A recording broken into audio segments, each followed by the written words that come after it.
말씀의 자리로 나오신 성도님들을 다시 한번 주의 이름으로 환영하고 또 축복합니다. 이 시간 우리 앞뒤 좌우 양옆에 우리 가정에서 함께 예배드리고 있는 우리 사랑하는 가족들을 위해서 또 우리 자녀들을 위해서 한번 인사하면 좋겠습니다. 함께 예배드려서 참 기쁘고 즐겁습니다. 예배 함께 인사하겠습니다. 함께 예배드려서 참 기쁘고 즐겁습니다. 감사합니다.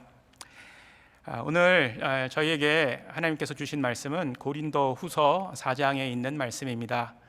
특별히 이번 달 저희 순모임 그 교재가 고린도 후서 7장 말씀이죠. 그래서 오늘 제가 나누어야 되는 말씀과 좀 중복되는 부분들이 있습니다. 그래서 아무래도 이해하는데 좀 더 도움이 될 것이라고 생각이 됩니다. 고린도 후서에는 고린도 교인을 향한 그 바울의 애절한 마음이 절절하게 흐르는 것을 볼 수 있습니다. 바울은 여러 가지 문제로 그 어려움을 겪고 있던 고린도 교회를 바라보면서 마음이 무척 괴로웠습니다. 어떻게 해서든지 고린도 교회가 가지고 있는 문제를 해결하여서 이 교회를 소생시켰으면 하는 마음에 여러 가지 노력을 기울였습니다. 디도를 통해서 바울은 고린도 교회의 제3의 서신이라고 알려진, 지금은 우리에게 전해지지 않고 있는 그 서신을 전합니다. 아마도 그 서신의 내용이 알려져 있지는 않지만 아마도 강력한 회개를 촉구하는 그런 내용이 담겨졌던 것 같습니다. 다행히도 고린도 교회 교인들은 이 디도가 전한 바울의 제3의 서신을 받고 나서 하나님 뜻대로 하는 근심을 하고 회개하게 됩니다. 그리고 하나님께 돌아오게 되죠. 그리고 이 소식을 디도로부터 전해들은 바울은 기쁨과 안도의 그 마음을 담아서 고린도 후서 말씀을 써서 고린도 교회 교인들에게 보내게 됩니다. 고린도 후서는 이 문학적으로 굉장히 뛰어난 그런 말씀인데요. 바울의 개인적인 그 신앙의 고백과 같은 진솔한 내용의 글과 또 복음의 핵심을 거침없이 전하는 그 신학적인 내용의 글이 잘 조화를 이루어 많은 그런 소중한 그런 의미가 담긴 귀한 말씀을 성도들에게 전하고 있습니다. 이렇게 그 바울이 두 가지 측면에서 이 고린도 후서를 쓴 이유는 당시 교회 안에 일어나고 있던 그 바울의 선한 의도를 의심하고 그것을 모함하고 있었던 사람들에 대한 주장에 대해서 자신을 변호함과 동시에 그 잘못된 가르침을 쫓아가는 성도들에게 복음의 진리를 제대로 가르쳐 주기 위함이었습니다. 오늘 본문에는 4장 1절부터 11절까지의 말씀에는 이런 바울의 저술 의도가 잘 나타나 있습니다. 먼저 바울은 1절과 2절에서 자기 자신이 받은 직분에 대해서 설명을 합니다. 1절 말씀에서 자신은 이 복음을 하나님으로부터 받았는데 그 복음이 하나님의 긍휼하심으로 인해서 받았다라고 이렇게 이야기를 합니다. 바울은 예수를 만나기 전까지 그리스도를 핍박하는 그런 일에 누구보다도 앞장섰던 사람이었습니다. 그가 스스로 고백했던 것처럼 죄인 중에 괴수였고 또 그리스도인들을 핍박하는데 너무나도 열심을 냈던 사람이었습니다. 이런 자신에게 긍휼을 베푸신 하나님께서 또 복음 증거의 사명을 맡겨줬다는 사실이 바울에게는 너무나도 감격스럽고 자랑스러운 일이었습니다. 바울은 자신이 맡은 이 직분이 정죄의 율법이 아니라 복음의 자유를 전파하는 직분임을 믿고 있었기 때문에 자신을 향한 여러 가지 비난과 시련 속에서도 낙심하지 않았습니다. 이 낙심했다는 말은 fail했다라는 그런 의미인데요. 복음을 증거하는 사명을 중단했다라는 그런 의미이기도 합니다. 바울은 이 1절 말씀에서 고린도 교회 성도들에게 자신의 직분은 하나님께서 인정한 것으로 그 어느 누구도 무시하거나 부정할 수 없다는 사실을 이야기하고 있으며 결코 하나님께서 주신 직분을 포기할 수 없다라는 사실을 분명하게 이야기하고 있습니다. 2절에서는 바울이 하나님께서 맡겨주신 그 직분을 감당하는 데 있어서 드러내지 못하는 부끄러운 모습이다 속임수로 하지 않았고 또 하나님의 말씀을 혼잡하게 하지 않았다고 그렇게 이야기하고 있습니다. 여기서 하나님의 말씀을 혼잡하게 한다는 것은 이 순수한 복음에 불순물을 섞었다는 의미이고요. 또 그렇게 하여서 복음의 본질을 변질시켰다는 의미로 사용되고 있습니다. 당시 그 고린도 교회 내에 있었던 거짓 그 교사들은 바울의 가르침을 비난하였고 또 바울의 그 선한 의도를 의심하여 그를 정죄하였습니다. 그들은 이 하나님의 말씀에 거짓된 가르침을 교묘하게 섞어서 바울을 매도하였으며 성도들의 마음을 혼란스럽게 하였습니다. 바울은 이렇듯 거짓 복음을 증거하는 사람들과 같지 않다는 사실을 분명하게 이야기하고 있으며 또 하나님 앞에서 자신은 각 사람의 양심에 부끄럽지 않게 오직 진리만을 드러내고 또 그 복음을 증거하였다는 것을 주장하며 스스로를 변호하고 있는 모습을 볼 수 있습니다. 여기서 좀 특이한 점이 하나 있는데요. 바울은 자신의 이 정직함과 신실함을 고린도 교회 교인들의 그 양심, 마음에 있는 양심에 호소하고 있다는 사실입니다. 사실 인간의 양심은 죄로 인해서 무뎌졌고 또 불의한 것을 행할 때 잘 작동하지 않고 멈추는 경우가 많이 있습니다. 그러나 아직까지도 이 하나님의 음성을 들을 수 있는 선한 양심은 진리와 불의를 구별할 수 있는 그런 능력이 됩니다. 1세기 그 유대 주석가였으며 또 알렉산드리아 유대 공동체에서 활동했던 그 필로라는 사람은 양심은 하나님의 파수꾼으로 인간의 마음 안에 있는 하나님의 음성이다라고 이렇게 이야기를 했습니다. 바로 그 우리 안에 있는 그 양심을 통해서 하나님의 음성을 들을 수가 있고 또 진리의 말씀을 분별할 수 있다라는 그런 의미겠죠. 바울은 이 고린도 교회 교인들이 디도가 전한 자신의 서신을 받고 나서 진정으로 회개하고 이 선한 양심을 회복하였다라고 믿었습니다. 그래서 그는 오늘 본문에서 이 자기 자신을 지칭하는 말인데도 불구하고 우리라는 1인칭 복수형 대명사를 사용하고 있는 것을 볼 수 있습니다. 즉 자기와 고린도 교회의 교인들을 동일시하고 있다라는 사실이죠. 그리고 바울은 고린도 교회 교인들의 그 양심에 호소하면서 하나님께서 주신 선한 양심으로 거짓 교사들이 자기 자신에 대해서 주장하는 그런 말들이 진리가 아니라는 것을 깨달아 알고 분별할 수 있도록 도전하고 있는 것입니다. 세상에서는 정해진 규칙과 그 법칙을 잘 지키고 남에게 해를 끼치지 않으며 선한 행동을 하는 사람들을 선한 양심을 가진 사람들이다라고 이렇게 이야기합니다. 그러나 성경은 도덕적으로 선한 삶을 산다고 해서 선한 양심을 소유할 수 있다고 말하지 않습니다. 그 이유가 잠언서 16장 2절에 나와 있는데 한번 같이 읽어보도록 하겠습니다. 같이 읽겠습니다. 사람의 행위가 자기 보기에는 모두 깨끗하여도 여호와는 심령을 감찰하시느니라. 그렇습니다. 아무리 우리가 도덕적으로 선한 삶을 산다 하더라도 그것은 우리 보기에는 깨끗한 모습일 수 있어도 하나님 보기에는 그렇지 않다라는 사실을 잠언서 16장 2절에서 말해주고 있는 것입니다. 진리의 영이신 성령 하나님께서 우리의 마음을 감찰하시고 다스리는 순간부터 우리는 선한 양심을 가질 수 있습니다.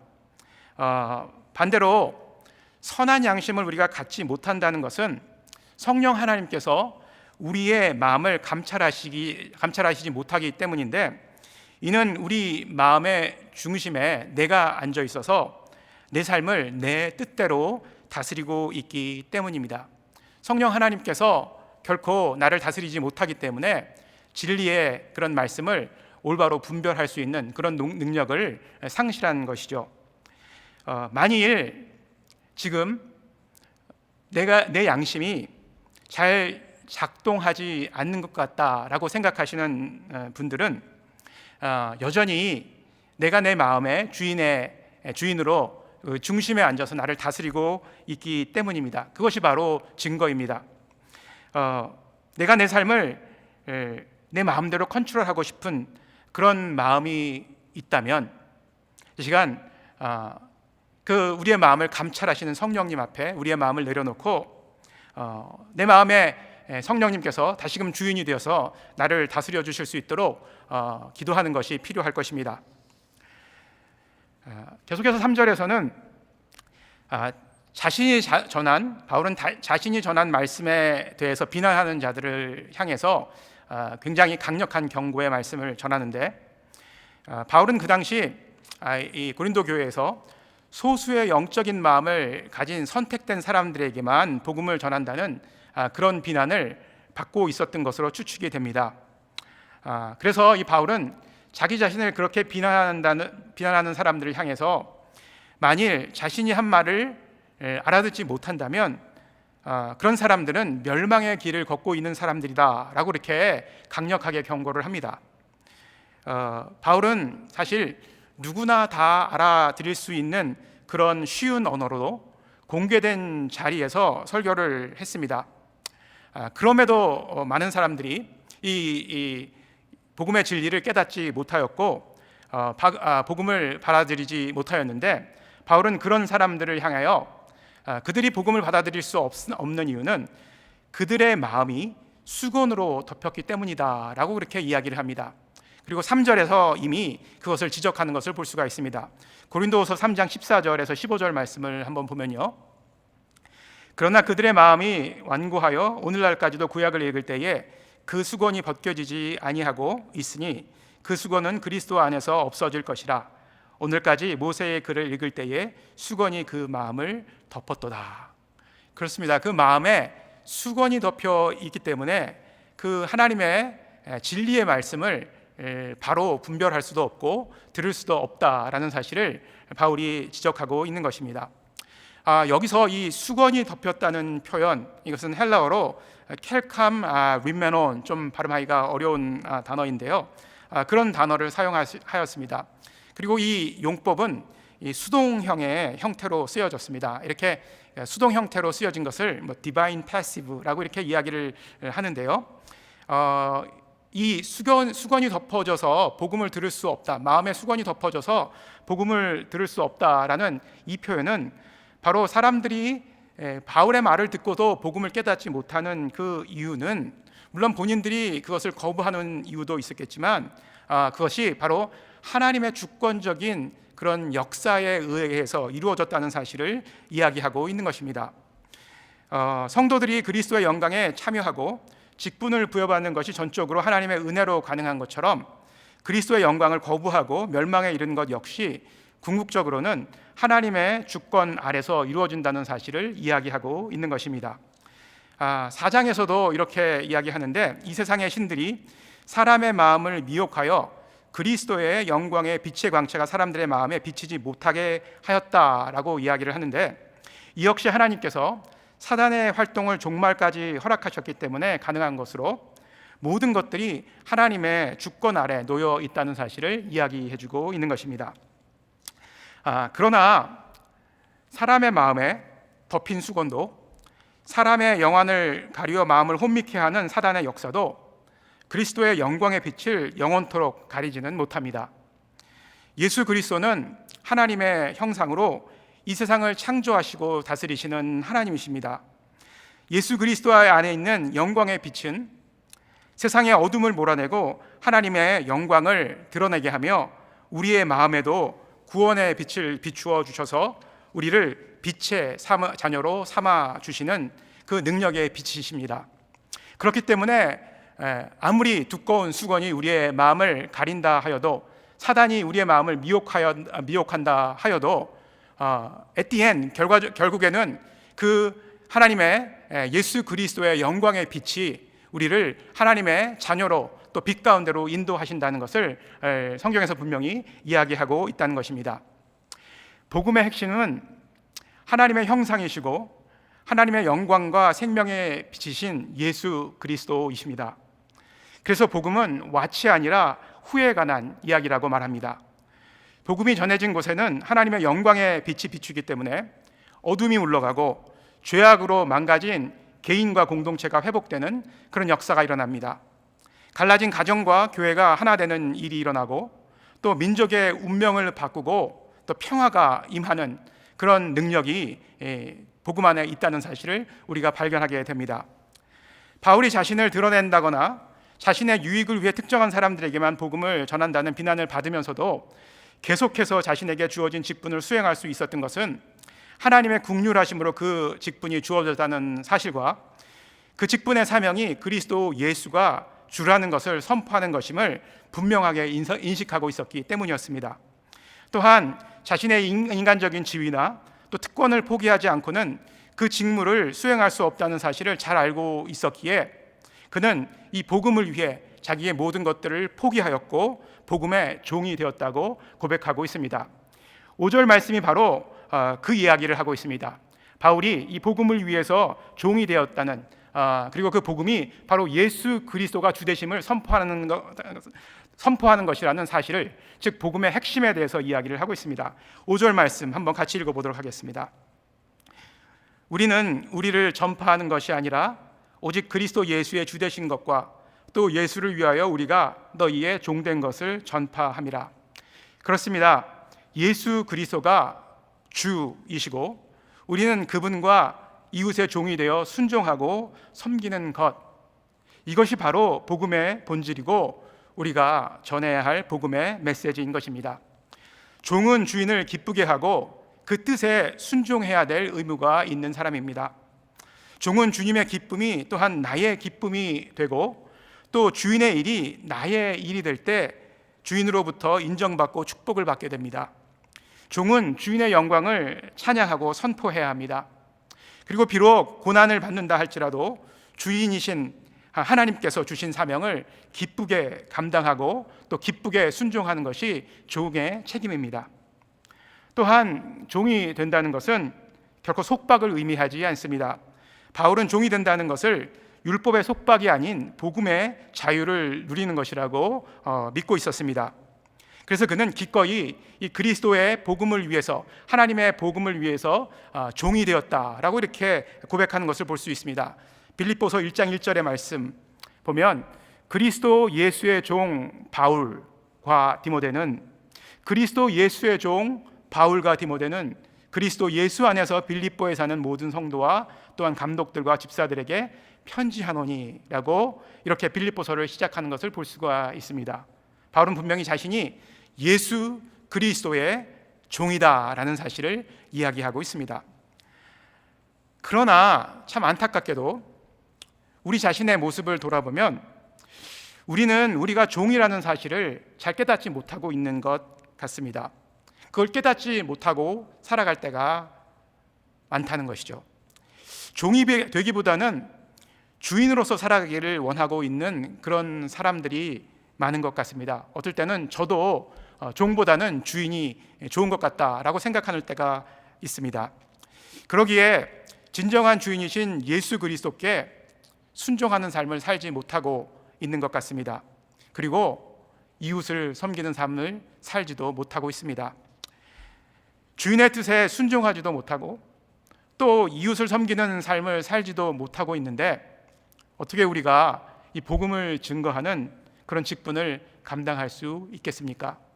아무리 그 직분을 하나님께서 우리를 긍휼하게 여기셔서 하나님의 은혜와 자비와 은총으로 주어 주셨다 하더라도 정말 우리가 종된 모습으로 하나님께 순종하는 그런 삶들을 살아가지 못한다면 우리는 이 직분을 감당할 수 없을 것입니다.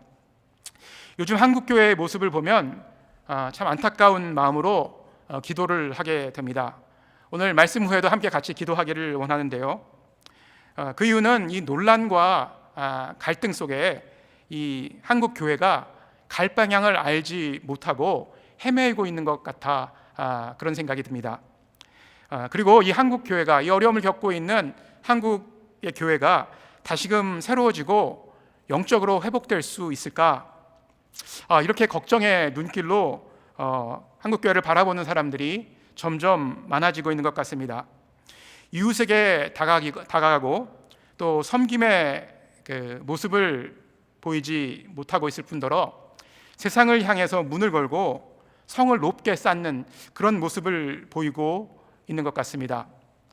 왜 이 교회에 이런 현상이 일어나고 있는 걸까요?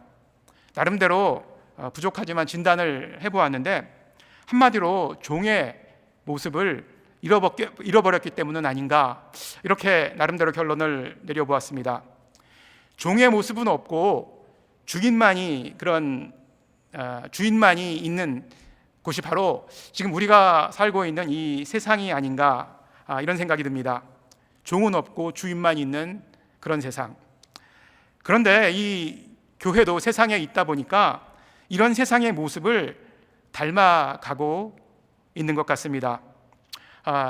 그렇기 때문에 이 세상과 담을 쌓고 또 정말 세상 사람들에게 다가가고 섬기는 모습을 보이지 못하고 주인으로서 그런 생각만을 가지고 점점 더 세상과 벌어져가는 그런 모습으로 교회가 되고 있지는 않은가, 이런 그런 생각을 해보게 되었습니다. 그리고 이 교회를 비판하기보다는 교회를 이루고 있는 지체인 제 자신의 모습을 먼저 돌아보게 되었습니다. 나는 정말 이 교회의 지체로서, 종으로서 이 교회를 섬기고 또 성도를 섬기고 있는가? 저 자신의 모습을 돌아볼 때 참 실망스러운 모습이 많았던 것을 발견하게 됩니다. 진정으로 종의 모습으로 살지 못하였고 또 스스로 주인이라고 생각하며 제 마음대로 제 인생을 살지는 않았나, 이런 반성도 해보게 되었습니다. 결국은 교회가 새로워지고 또 교회가 변화되기 위해서는 이 교회를 이루고 있는 지체들 한 사람 한 사람의 성도들이 복음으로 돌아가는 길밖에는 없습니다. 복음으로 돌아간다는 것은 과연 무엇일까요? 이 복음의 본질로 돌아가는 것, 이것이 복음으로 돌아가는 것인데, 복음의 핵심인 바로 예수 그리스도께로 돌아가는 것입니다. 교회의 지체인 성도 한 사람 한 사람이 예수 그리스도께로 돌아간다면 우리의 교회도 역시 예수 그리스도께로 돌아가며 그 복음의 본질을 회복할 수 있을 것이라고 저는 확신합니다. 혼란과 혼돈의 세상 속에서 선한 양심을 가지고 진리를 분별하며 살아가는 길은 복음의 본질인 또 그리고 복음의 핵심인 예수 그리스도께로 돌아가 그 예수님께서 보여주신 길로 걸어가고 또 가르쳐 주신 그 교훈대로 행하며 또 삶의 본을 통해서 그 보여주신 그 사랑과 섬김의 삶을 우리 삶 가운데서 실천할 때 가능한 것입니다. 계속해서 7절 말씀을 보게 되면 이 7절 말씀은 많은 분들이 좋아하는 구절이죠. 이 보배에 담긴 질그릇에 대한 말씀입니다. 우리 한번 7절 말씀 같이 읽어볼까요? 우리가 이 보배의 질그릇을 가졌으니 이는 심히 큰 능력은 하나님께 있고 우리에게 있지 아니함을 알게 하려 함이라. 보배인 복음이 거칠고 깨지기 쉬운 질그릇 안에 담겨 있다라는 그런 표현입니다. 이 질그릇과 같은 우리들 안에 이 보배로운 복음이 담겨 있다는 그런 의미이죠. 그런데 우리는 간혹 이 말씀을 질그릇인 우리가 보배를 담고 있기 때문에 우리가 가치 있는 존재로 그렇게 좀 업그레이드 되었다라고 이렇게 이해하기도 합니다. 물론 복음으로 인해서 하나님의 자녀가 된 것은 우리의 삶이, 우리의 모습이 가치 있는 존재가 되는 것은 맞는 것이지만 이 표현은 결코 질그릇인 우리 자신에게 초점이 맞춰져 있지 않다는 것을 우리가 알아야 합니다. 이 말씀의 진정한 의미는 우리는 단지 복음을 담아 전달하는 도구일 뿐이지 사람을 변화시킬 능력이 없는 보잘것없는 질그릇과 같은 존재라는 것이고, 진정한 능력은 그 그릇 안에 담긴 복음에서 나온다는 것을 의미하는 것입니다. 복음이 중요하다는 것이고, 복음이 능력이라는 것이고, 복음이 사람과 세상을 변화시킨다는 것을 이야기하고 있다는 것입니다. 그러나 우리가 그 보배로운 그 능력의 복음을 담고 있다는 사실, 이 얼마나 감격스러운 것입니까? 성도 여러분, 그런 질그릇이 되기 위해서 우리는 그저 아무런 조건 없이 그런 질그릇이 되어서 복음을 담을 수 있는 것은 아닙니다. 디모데후서 2장 20절과 21절의 말씀에 보면 이렇게 나와 있습니다. 큰 집에는 금 그릇과 은 그릇뿐 아니라 나무 그릇과 질 그릇도 있어 귀하게 쓰는 것도 있고 천하게 쓰는 것도 있나니 그러므로 누구든지 이런 것에서 자기를 깨끗하게 하면 귀히 쓰는 그릇이 되어 거룩하고 주인의 쓰심에 합당하며 모든 선한 일에 준비함이 되리라. 깨끗한 그릇만이 보배를 담을 수 있습니다. 질그릇과 같은 보잘것없는 그릇도 깨끗하게만 된다면 귀히 쓰는 그릇이 되고 주인의 쓰임에 합당한 그릇이 된다는 그런 의미입니다. 우리는 쓰임받기 위한 깨끗한 질그릇이 되어야 합니다. 그런데 이 세상에서 깨끗함을 유지하는 것은 그리 쉬운 일이 아닙니다. 세상의 권세를 잡고 있는 악한 세력이 깨끗한 사람을 넘어뜨리기 위해 수단과 방법을 가리지 않고 공격하고 있기 때문입니다. 8절과 9절에서 볼 수 있듯이 사방에서 우겨쌈을 당하고 또 박해와 고난을 받으며 심지어 거꾸로 뜨림을 당하기도 한다고 그렇게 이야기를 합니다. 이 세상에서 우리가 깨끗한 삶을 추구하면 추구할수록 세상은 우리를 더욱더 힘들게 하고 또 우리에게 고난을 주고 또 하나님으로부터 멀어지게 하는 그런 유혹들을 우리에게 준다는 것을 이야기하고 있습니다. 그러나 그럼에도 불구하고 사단이 계속해서 우리를 유혹하고 우리를 넘어뜨리려 함에도 불구하고 버림받지 않고 망하지 않는 것은, 우리가 그 가운데서도 버림받지 않고 망하지 않는 것은 예수 그리스도의 생명이 우리 안에 있기 때문입니다. 이 예수 그리스도의 생명은 죽음을 이긴 부활의 생명이고 소멸되지 않는 영원한 생명입니다. 우리가 이 생명을 소유하고 있기 때문에 결코 이 세상의 고난과 또 핍박 속에서도 버림받지 않고 또 넘어지지 않고 낙심하지 않는다고 성경에서는 분명하게 이야기해주고 있는 것입니다. 마지막으로 바울은 10절과 11절에서 역설적인 표현을 사용하여 죽음과 생명의 관계를 우리에게 설명해주고 있습니다. 십자가에서의 죽음과 부활을 통해서 이루어지는 그리스도의 이 정체성은 바로 이 역설을 통해서 이루어지고 또 완성되어진다는 사실을 이야기해주고 있는 것입니다. 그 매튜 바렛이라는 신학자가 이렇게 이야기를 했는데, 바울이 죽음에 관해서 언급할 때 일반적으로 복음서에는 이 헬라어로 나나토스라는 헬라어로 이 죽음이란 단어가 사용되었는데, 바울은 여기서 네크로신이라는 그런 특별한 단어를 사용했다라는 것을 주목하여 이것은 이렇게 특별한 단어를 사용한 이유는 이 죽음 이외에 그 죽는 과정을 함축하고 있다라고 이렇게 이야기를 합니다. 이 이야기는 뭐냐면요, 이 죽음을 우리가 성도가 맞는다는 것은 이 세상에서 한 번에 이렇게 끝나는 것이 아니라는 사실을 이야기하고 있다는 것입니다.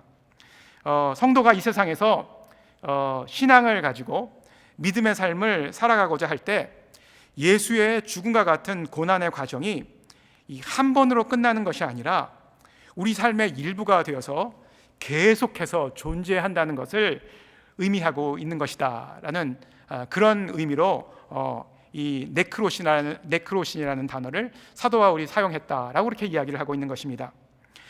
바울은 그 육체의 이 경험을 통해서 이 사실을 체득했던 것 같습니다. 자기가 이 세상을 살아가면서 경험했던 그 예수 그리스도의 그 고난의 그 실존적인 의미를 체득하였고, 또 그 십자가에서 예수님께서 당한 그 고난의 흔적이 자기 안에 남아있다는 사실을 믿고 있었습니다. 바로 이 그리스도의 고난의 흔적을 가지고 살아가는 것이 그리스도인의 정체성이라는 사실을 바울은 오늘 본문을 통해서 이야기하고 있습니다. 이 그리스도인의 정체성은요, 우리 삶 속에 그리스도의 고난과 죽음이 내재되어져 있으며 동시에 그 고난과 죽음을 이기신 그리스도의 부활과 영광을 소유하고 있는 것이 바로 그리스도인이다라는 사실을 이야기하고 있다는 것입니다. 그러므로 그리스도인의 죽음과 고난은 실패가 아니라 그리스도의 생명을 소유하게 되는 승리와 영광의 표징이라는 사실을 오늘 바울은 10절과 11절의 말씀을 통해서 우리에게 역설적으로 이야기해주고 있는 것입니다. 말씀을 한번 정리해 보도록 하겠습니다. 하나님께서는 바울을 새 언약의 일꾼으로 부르셔서 복음 증거의 직분을 허락하셨습니다. 이것은 단지 바울만을 부르신 것은 아닙니다. 오늘 이 시대에 이 세상을 살아가고 있는 저와 여러분도 하나님께서 우리를 그 긍휼하심으로 부르셨고 복음 증거의 직분을 맡겨주셨다고 저는 확신합니다. 우리가 받은 이 직분 역시 바울이 이야기했던 것처럼 우리가 아무런 자격이 없고 공로가 없음에도 불구하고 하나님의 긍휼하심을 통해서 받은 것입니다. 그리고 하나님의 주권적인 은혜 안에서 우리가 하나님의 일들을 감당하게끔 하셨습니다. 그렇기 때문에 고난과 시련이 닥친다 하더라도 우리는 이 직분을 피하거나 쉽게 포기할 수 없는 것입니다. 하나님께서 우리에게 이 직분을 주권적으로 주셨고 우리를 긍휼히 여기셔서 주셨기 때문에 우리는 이 복음을 증거하는 이 직분을 우리 마음대로 하기 싫다고 어렵다고 포기할 수 없다는 것입니다. 실제로 우리가 하나님께서 주신 그 직분을 감당하는 삶을 살다 보면 여러 가지 고난과 핍박 그리고 시련을 겪게 됩니다. 그리고 오늘 본문에서처럼 그 바울이 당하였던 그런 의심을 받았던 일, 그리고 무고하게 욕을 먹었던 그런 일들도 당할 수가 있습니다. 그러나 하나님께서는 이런 상황 속에서도 바울이 낙심치 않도록 붙잡아 주셨듯이 우리를 붙드시고 지지해 주신다는 그런 사실입니다. 직분을 맡은 자에게는 충성이 요구됩니다. 그래서 성경은 맡은 자에게는 구할 것은 충성이고 또 죽도록 충성하는 자들에게는 생명의 면류관이 주어진다고 약속하였습니다. 이 코로나 19 팬데믹을 우리가 지금 겪고 있는데 참 이게 언제 끝날지 모르고 얼마나 더 이런 상황이 계속될지, 한국 같은 경우는 계속해서 그 확진자가 늘어나고 역시 미국도 마찬가지인데, 그러므로 이 혼란과 불안함이 계속해서 가중되고 있습니다. 참 그 위중한 시기이고 이런 어려운 환경 속에서 우리가 살아가고 있습니다. 그러나 하나님께서는 이러한 환경과 어려움 가운데서도 우리를 부르셨고 또 우리에게 그 긍휼하심으로 거부할 수 없는 직분을 맡겼습니다. 이 복음 전하는 직분을 맡겼다는 것이죠. 이 얘기는 다시 말해서 이 코로나 팬데믹 상황이 위중하고 어렵다고 해서 우리가 하나님께서 맡겨주신 직분을 잠깐 쉬었다가 다시 할 수 없다는 것이고 포기할 수 없다는 것을 이야기해주고 있다는 것입니다. 이 어려운 가운데서도 많은 분들이 이 복음을 증거하는 사명을 감당하기 위해서 열심을 내는 것을 볼 수가 있습니다. 어제도 우리 페루에 계신 우리 김도경 선교사님께서 얼마 전에 우리 한 성도님께서 보내주신 마스크를 나누어서 손수 와라스에 있는 성도들과 기른 감자를 봉지에 넣어서 그 복음을 전한 복음을 적은 작은 쪽지와 함께 전하고 있다라는 그런 사진을 카톡으로 보낸 것을 제가 받고 참 은혜를 입었습니다. 그렇습니다. 이 어려운 가운데서도 우리는 하나님께서 맡겨주신 이 복음 증거하는 사명을 중단할 수 없다는 것입니다. 우리가 원하고 또 바라고 기도할 것은 나의 주인 되시는 예수 그리스도의 고난의 흔적이 내 안에 남아서 어떠한 핍박과 고난 가운데서도 우겨쌈을 당하여도 하나님께서 맡겨주신 이 복음 증거의 사명을 계속해서 감당할 수 있도록 하나님 능력을 주십시오 라고 그렇게 간구해야 되는 것이고, 하나님을, 예수 그리스도를 나의 구주로 삼아 하나님과 예수 그리스도의 종이 되어서 사랑을 실천하고 섬기는 그런 종이 될 수 있도록 기도해야 될 것입니다. 본문 11절 말씀에 우리 살아있는 자가 항상 예수를 위하여 죽음에 넘겨짐은 예수의 생명이 또한 우리 죽을 육체에 나타나게 하려 함이라 라고 사도 바울이 고백했던 것처럼 우리 역시 우리의 삶을 하나님께 드림으로 그 예수 그리스도와 함께 십자가의 죽음으로 예수님께서 우리를 위해 주신 그 영원한 생명을 우리 가운데 소유하고 또 그 생명이 풍성해져서 소망 가운데 이 세상에서 승리하며 살아가는 그런 주님의 백성, 또 하나님과 이웃을 위한 종이 되어야 될 것이라고 확신합니다. 이 마음을 품고 우리 함께 기도하며 주님 앞에 좀 더 가까이 나가는 시간 되었으면 좋겠습니다. 우리 먼저